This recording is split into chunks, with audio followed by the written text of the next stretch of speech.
Hello, everyone. Adrian here, and as to cap off my final day of my anniversary week, as I called it, I thought I will do the top 50 comic books in my collection. Now, I was never officially tagged. Thanks a lot, bastards. But still, I was like, it's 4-year anniversary. Let me do this. It might be plus or minus one or two. I may have counted wrong, but let's get started, shall we? Excalibur number one. You gotta ask, why do I have Excalibur number one on here? That's why. If you look very closely, that was signed by Chris Claremont. Scott Running with Comics actually got this signed like a year ago at Motor City Comic Con, and I sent this to me. So I was like, awesome. Thanks, Scott. The man, the myth, the legend. And we all know how much I love Chris Claremont. Action Comics number 583. Whatever Happened to the Man of Tomorrow storyline, written by Alan Moore. This is pretty much the ending to Earth 2 Superman, how it ended for him. And I highly recommend reading this. A lot of stuff happens. And at the end of it, Mitsa Pixley gets torn apart because he was going to the Phantom Zone and going back to his world, and he gets torn apart at the end. It's brilliantly well done. A really great Superman story. I could have picked issue 423 as well, but I only could pick one issue, and so I was like, alright, I'm just going to go with this.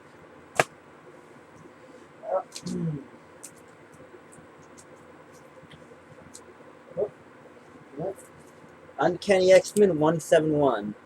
This is when Rogue officially joins the X-Men, where she pretty much leaves villainy behind and joins the X-Men. And this is where you kind of see that how badly she's struggling with like absorbing everyone's powers and all the time. And and it's really interesting to see that no one wanted her on a team except Charles Xavier. That was it. And then ever since this issue, she's been a really full-fledged X-Men ever since. So, and it's definitely a good read, so pick it up.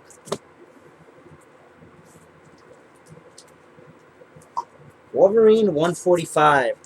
This is the issue where Wolverine gets his adamantium back. As you know, Magneto ripped out Wolverine's adamantium. That issue's not on the list because I don't actually have the physical copy on me.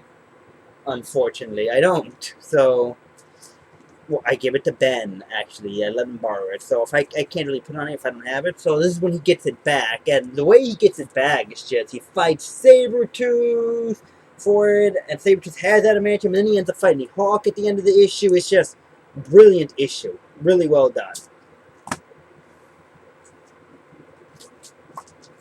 Batgirl number 12. Now you say, what's this one on here? Well, one, Gail Simone signed it there.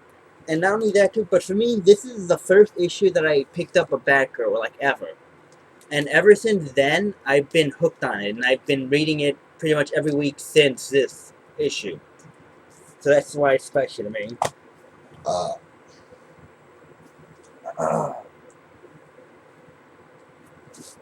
Do More number 3. Like I said, none of these are in particular order except the final 3, but Do More number 3. This is pretty much this whole limited series is about Doctor Doom invading Wakanda for the vibranium stores. And in this issue, he pretty much confronts the final test, and it's like the Panther God. And the Panther God has to test whether or not a person has noble intentions. And to everyone's surprise, Doctor Doom actually passed that test because he had noble intentions. Despite his horrible methods, he was doing it because he really felt that he was Earth's only chance for survival, because he looked in the future and the one when he was ruler was the one where Earth survived. It really is a good Doctor Doom story. So, if you're a fan, yeah.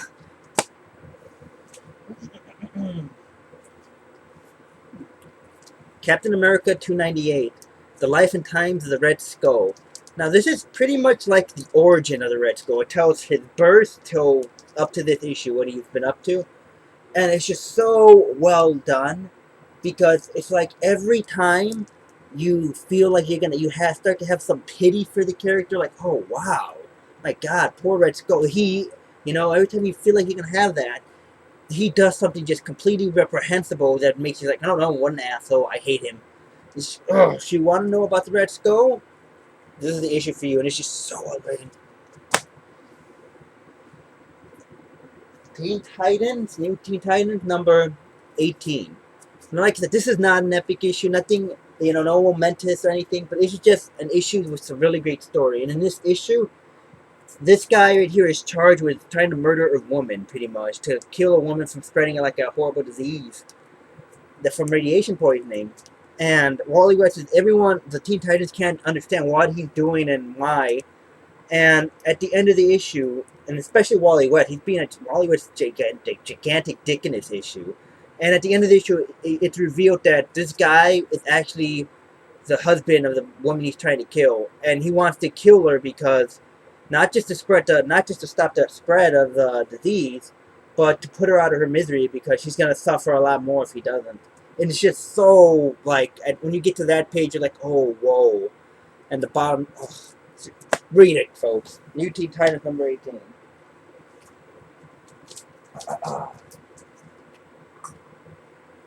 The Flash 276.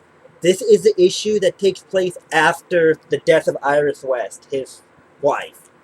And it's so well written because when you read this issue, you can kind of feel the emotion leap off. And when I was reading it, I was just like, this is pretty much exactly the way someone would react if they lost their wife. Exactly. And it's just, really, his reaction is just what makes the story. The way that the writer Flash's reaction to it, it really made it. So, picks it up, Flash 276. X-Men Legacy 235, signed by David Finch at C2E2 this past year. And this is purely on here for the cover because, as we know, Rogue is my favorite X-Men, and this is by far my favoriteest picture of Rogue ever. Like, my favorite picture that I've ever come across. That's why this is on here. I mean, just look at that. Look at all the... good artwork, man. Superman 75. This is... Model 1 is signed by Dan Jurgens at C2E2. I think it was this year or last year. I can't remember, which is bad on me, but this is the issue where Superman dies, and that's why it's on here, because if you grew up in the 90s, this was kind of a big deal. Uncanny XMen 133. Wolverine Alone. This is an incredibly, famous issue, because this is the issue where Wolverine puts everyone on notice. This is one of the issues that makes the character, that builds on this legend, And in this character, Wolverine is pretty much alone, and he's pretty much taking down all the members of the Hellfire Club, all the henchmen, and trying to rescue the X-Men. And he takes absolutely no prisoners in doing it. I mean, just the artwork, the storytelling. If you're a Wolverine fan, you gotta check Uncanny X-Men at 133. And I can't put that issue on here without putting this one. Teenage Mutant Ninja Turtles, number 19. This from Volume 1, Part 1 of Return to New York. This is an incredible issue. This issue is based off of this issue. If we don't have this issue, we definitely don't get this one. If you read this issue, both of them, you can pretty much just see the parallels in both of them. And this is another one where it's purely about Raphael. And Raphael kicks ass and takes no prisoners in this one. He kicks Leonardo's ass. He kicks the foot soldiers' asses. He just completely owns this book. And if you're a fan of Raphael, you have to pick Teenage Mutant Ninja Turtles Up 19 from Volume 1. It's, And like I said, it parallels this. But yeah, good issue. Amazing Spider-Man 250. This issue I find was really great because I got really hooked on the Hobgoblin like at C2E2 a year ago, and this is the issue where they finally just have an all-out brawl. Because up to this point, they really never had this all-out brawl, all-out fight. And this issue finally changes that when they finally confront each other and they beat, and they just really go at it. And this is the first part. There's another part to it, but I couldn't, couldn't do that. But Needless to say, it literally does go up in flames. A good, like a good first chapter to the Hobgoblin story.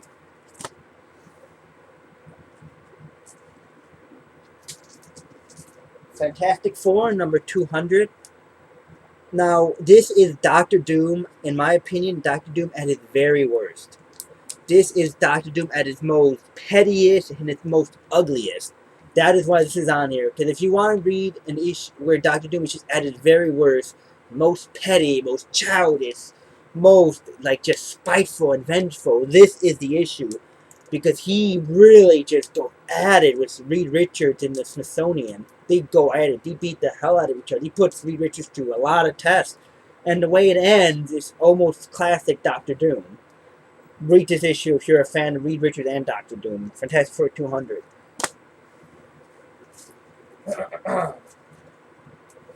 Batman, number 427. This is the issue where Jason Todd gets his ass handed to him by a crowbar by the Joker. This is the famous issue where it happened. That's why it's on here. It's such a momentous occasion because, you know, it had a long-lasting effect on Batman. In fact, it's even going to be a part of the upcoming movie, apparently. So, it's just like the classic story. So, Batman 427. Web of Spider-Man 118. The reason this is on here is because this is the first appearance of Ben Reilly in this costume. This is the first time Ben Reilly ever appeared in this Scarlet Spider outfit. And as we all know, Ben Reilly is my favorite character, Spider-Man character of all time. And this is one of my staples of when I cosplay. This is one of the ones that I always try to wear. So, it's had you can tell it's had a huge impact on me. So, Web of Spider-Man 118. Uncanny XMen 275. This is the issue where pretty much the X-Men more or less get reunited. Where when they battle the Shadow King, they battle the Shadow King and they start coming to. This is where they more or less come back together as a team. You know, they're still splintered, but most of the team finally kind of come together in this issue. And it's not just that, too, but it's the fact that also it has a really good Magneto and Rogue story. Magneto and Rogue are in the Savage Land. And it's a really good narrative from Magneto because Magneto is just torn because he's going after Zeldine, who's like Magnet, who's wreaking havoc. And he knows what he's going to have to do there. He knows exactly what's going to need to be done, what he's going to do. And he's so torn about it because he's started to develop things for Rogue, but he knows what the consequences of his actions are going to be. And he knows that he's not going to come out looking like a good guy. It's a really good issue. Uncanny X-Men 275, folks. Teen Titans Annual, number 3. The final part to the Judas contract. Now this is like it's considered to be the storyline for I don't know why I'm looking at it. The storyline for the Teen Titans. This is like the pinnacle of like storytelling for the Teen Titans. This is like ranked number 1 in all the storyline. But you had to read it because it's like you get and I only could pick one issue from the Judas contract too. So it's like, all right, I only could pick one. I'm on the sheet. And this is it. This is when it all coming down. This is when Tara dies. And not only that, but the way she died, it's like she just is irredeemable. She is one bad mother effer. There's no redemption for her. Even Deathstroke, when he was seeing her action, was like, oh my god, what have I done? He was getting freaked out.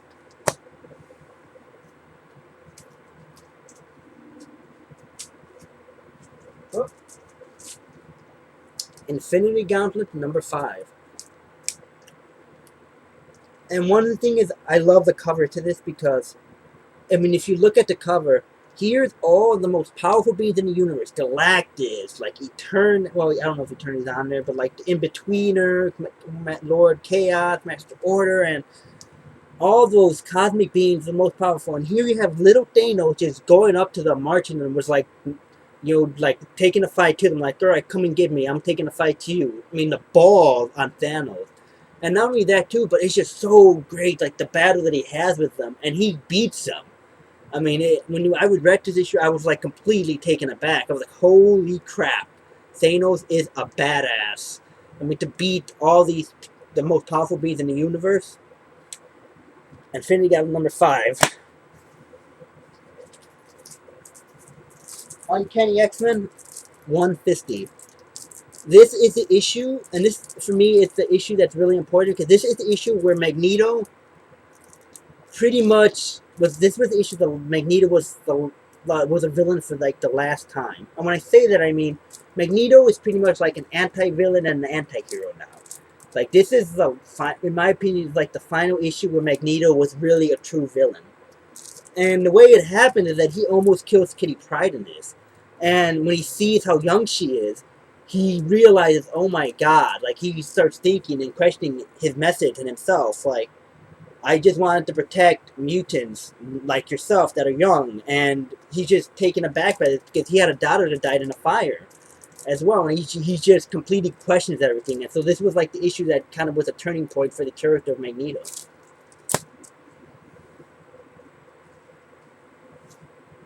Batgirl number 19, a recent one. This is the issue where her and her brother James Gordon Jr. fight.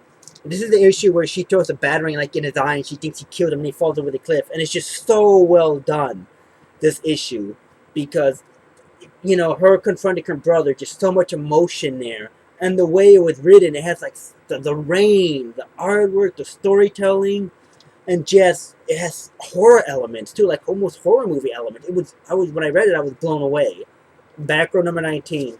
Read it.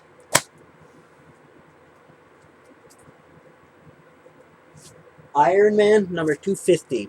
This is like a sequel to the Doom Quest storyline. Pretty much, in this issue, Iron Man and Dr. Doom are sent to the future by Rhea Merlin to stop their ancestors. Well, to stop their future, to save the future, essentially. Iron Man has to take out and stop his like great grandson, who's Andros, who's like evil, and Dr. Doom has to take out himself. And how he lived that long because he, you know, and when Dr. Doom, the young Dr. Doom, confronts himself, he doesn't pull any punches. He just confronts himself and he's just taken aback at what he's become. He's just like, oh my god, that's me in the future. And he tells him, like, you are an abomination and you become weak. And he takes no hesitation. He kills himself in this. That just tells you something about Dr. Doom. Iron Man 250, read it. He kills his future self. Teen Titans number 27. Like I said, it's another issue where it's just a really good story. Now, in this issue, it's called The Runaways, and it tells the story of like a few teens and their troubles. And it's just so well written and just so hard hitting. And especially at the end of the issue with one of the teenagers, what happens with her is just like, oh my god. And when you read it, you just kind of have like this really sad and bad feeling, like, oh my god. And I don't, just read it. New Teen Titans number 27.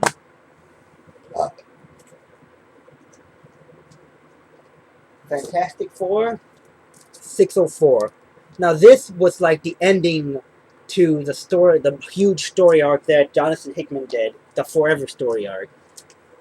This is like the culmination of everything, and this issue is really epic. I mean, Valeria Richards and Nathaniel, it was Franklin Richards.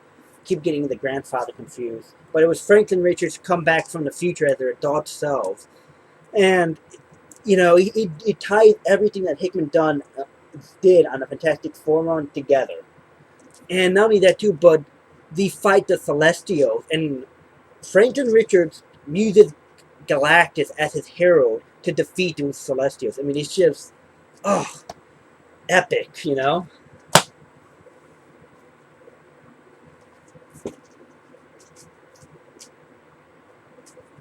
Uncanny XMen 143. This is the issue that makes the character of Kitty Pryde. This is the issue where Kitty Pryde kind of earned her stripes. Because she is not the most powerful mutant in the world, and she's stuck with this monster, and she is just alone and helplessly outmatched. And she uses everything in her arsenal, her ingenuity, her intelligence, to survive and to eliminate this. If you are looking for something about Kitty Pryde, an issue that defines the character, this is it. If you're a Kitty Pryde fan, Uncanny X-Men 143 made me a fan of that character for sure. Avengers King Size Annual number 10. This is the first appearance of Rogue. Now this is when Rogue is a full-fledged villain. And it's not just the fact that it's the first appearance of Rogue on my list and because she's my favorite character. It's also a well-written story. Just what you find out what happened with Carol Danvers was just incredibly heartbreaking when I was reading. I was like, oh my god, it's just so heartbreaking. And yeah, read it for the story. It's one of the best annuals that I've read. And Rogue kicks a shitload of ass in that one. Superman Annual number 11. For the man that has everything. This is a classic Superman story, like the classic Superman. Well, one of them. In this issue, Mongo, it pretty much is in the Fortress of the Solitude, and he puts this sting on Superman, and Superman is kind of reminiscing about Krypton. And Krypton, if Krypton never blew up, and it's kind of like almost his dreamland that slowly starts to degenerate into a nightmare. And pretty much you have Batman and Wonder Woman like visit him to wish him a happy birthday. Batman is trying to take this off of him, and Wonder Woman is just battling Mongo, but she is overmatched and she is getting worn out. And when he finally frees Superman, he is not happy, like, at all. He is pissed at like Mongo, and the way it ends is just masterfully done. Read this issue. It's like one of the best Superman stories you will read.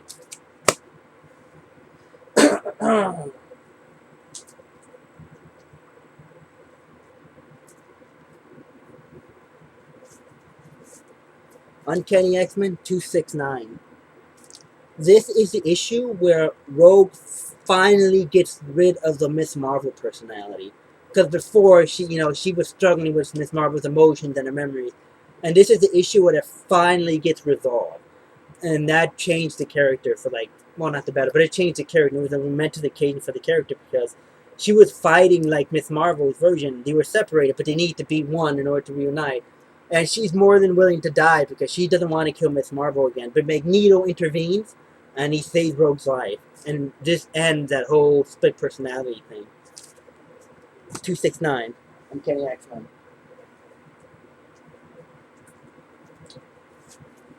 X-Men Legacy, number 12. X-Men Legacy 237.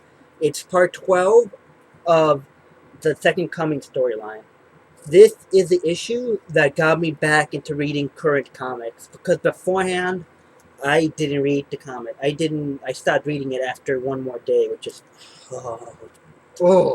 it made me stop reading current comics, which is back issues. If it wasn't for this issue, I may still just only be doing back issues.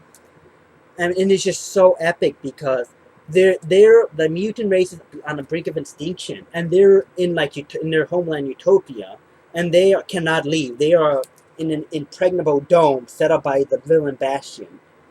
And he is sending Nimrod Sentinels from the future to wipe them out. And if anyone knows Nimrod Sentinels, they are a handful, and the mutants are just having a hard time, holding their own against them. And they just wave after wave is sending them. And in this issue, Cyclops sends X-Force into the future to stop the Nimrod from being created, and it just has a lot of great moments. Read not just this issue. I can read all the issues. It's like every character has a really great moment in this.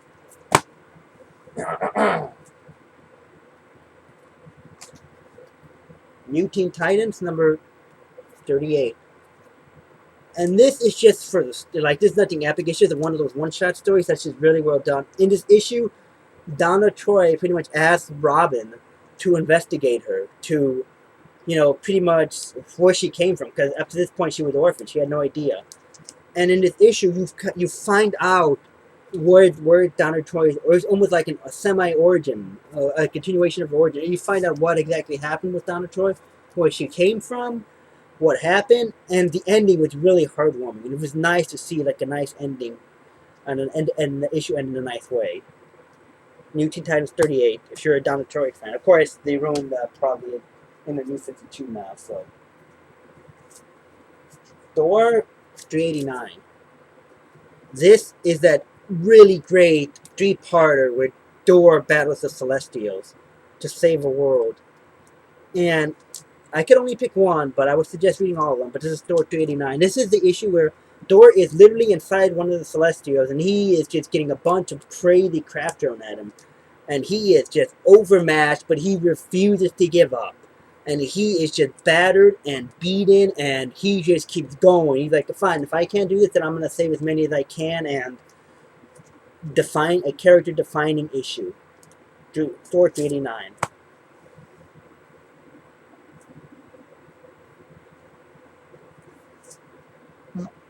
Uncanny XMen 173. This is the issue where Rogue begins to be accepted into the X-Men. This is the issue where not only Wolverine finally accepts her into the X-Men, where he realizes, you know what, she is worth it. And she holds her own. She pretty much accompanies Wolverine on his mission to, I can't remember, was it Yukio? I want to say it's Yukio, but I don't want to be wrong on that. But he wants to know why he's not getting married to her. And Wolverine ends up having this huge battle with the Silver Samurai, which is awesome. And then Rogue ends up taking like the proverbial laser blast, and Wolverine ends up saving her. And this is the issue where kind of Rogue proves her worse, you know? So, pick that up. You might see a different cut because I gotta poop.